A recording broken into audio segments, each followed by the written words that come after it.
Welcome to Pop-Up Camper Pro. I'm back here with Gary. Say hi, Gary. Hi, Gary. We're going to diagnose the power lift issue this Niagara has behind us. Well, first of all, it's unplugged. That's what's going to stop that from working. Yep. So first we're going to see if we can even get the motor to move. So Gary's going to plug her back in. He's looking for the other end of the plug there.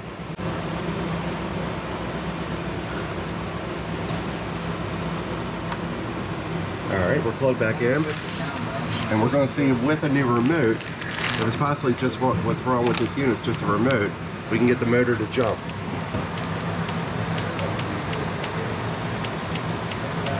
They're clicking.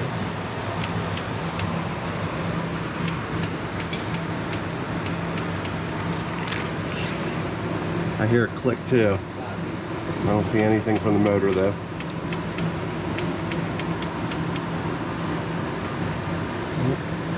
Step 2 is jumping power straight to the motor to see what happens.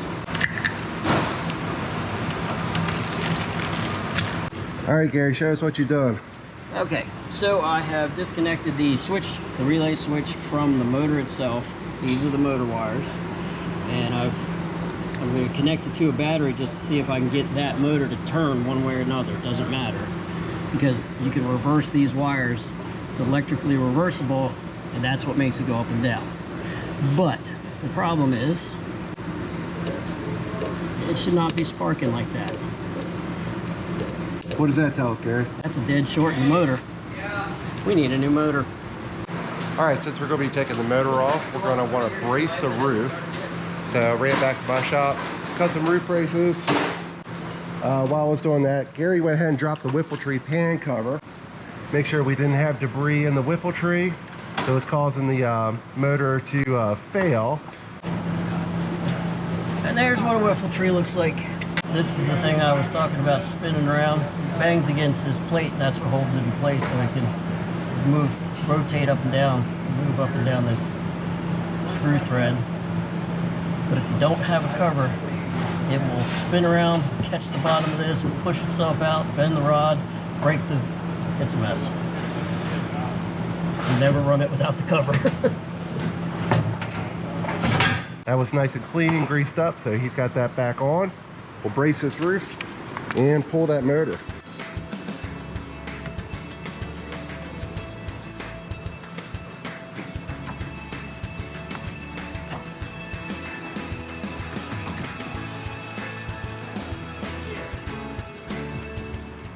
All right, Gary's going to lower it a little bit onto the roof supports. Just take some of the tension off the system.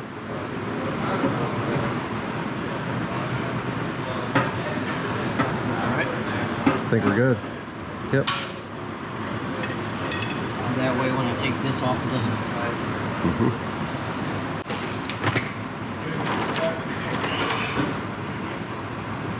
And now with the 5/32 Allen wrench, he's going to remove the 3 pinch bolts that are pinning the motor to the housing.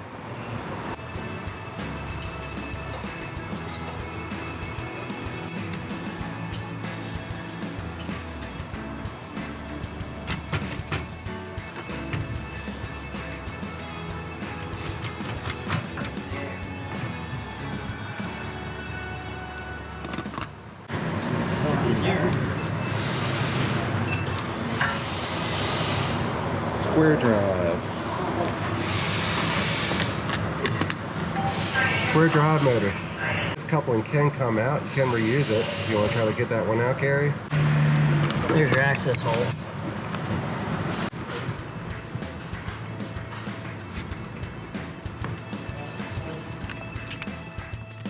All right, got a new square drive motor, but the coupler bushings for these drives are over at the other warehouse again. Hopefully Gary's got that old one off. Morning, ladies. Ooh. Well, I know what's wrong with it already. Waterlogged. Water intrusion. That's what destroyed this motor, everybody. There's rust all in it. That'll do it. Yep. That's why I recommend covers.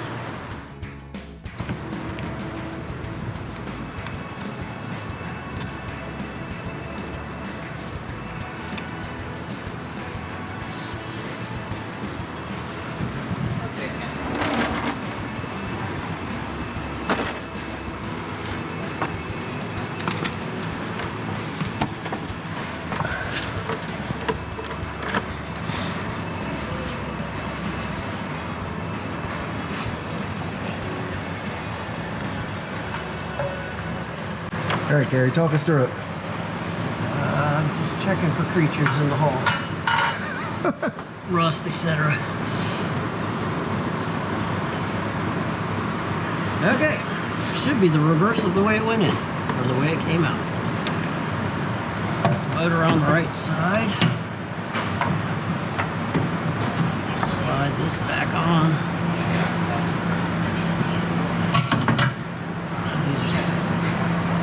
Now, back out your set screws first. Helpful tip.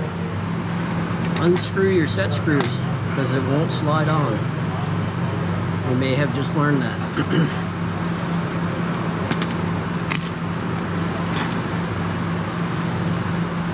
Just back them out far enough that it'll slide on the shaft. And then your motor goes up, facing the right way.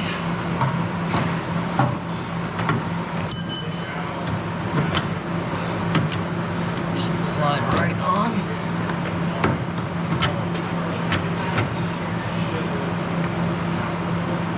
Can only go so far, so.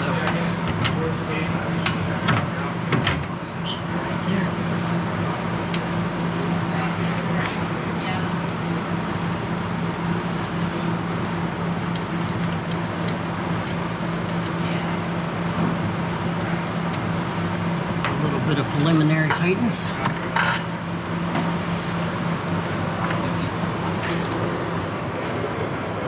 This one's a little frustrating to get to. Removing the spare tire would be helpful, but we're doing this quick. Well, yeah, so we're at the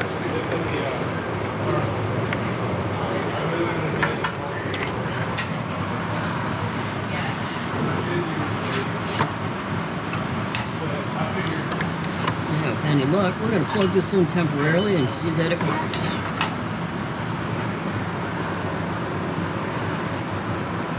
I would probably also suggest some dielectric grease or something in here to keep this connection nice.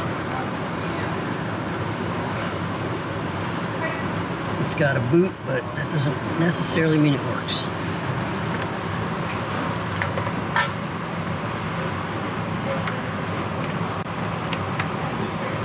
Right now, we're only tapping it to see if it moves. All right, give her a tap.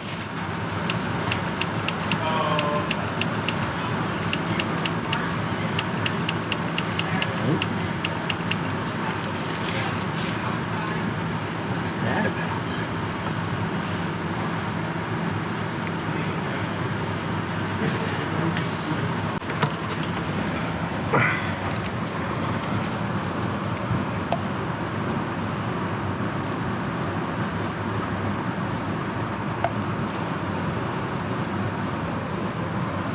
A little bit in the holes for the pins,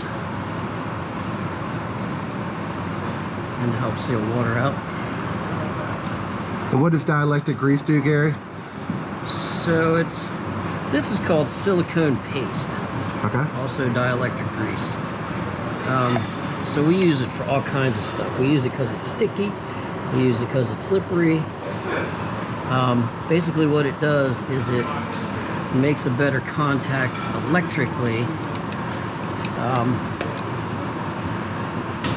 so that you don't have, like I think the first issue we had when I plugged it in, the contacts in here are rusted up a little bit and they're not making solid contact with the new plug. So that's what we're going for, is trying to get, it makes the continuity better on it. And that should be it.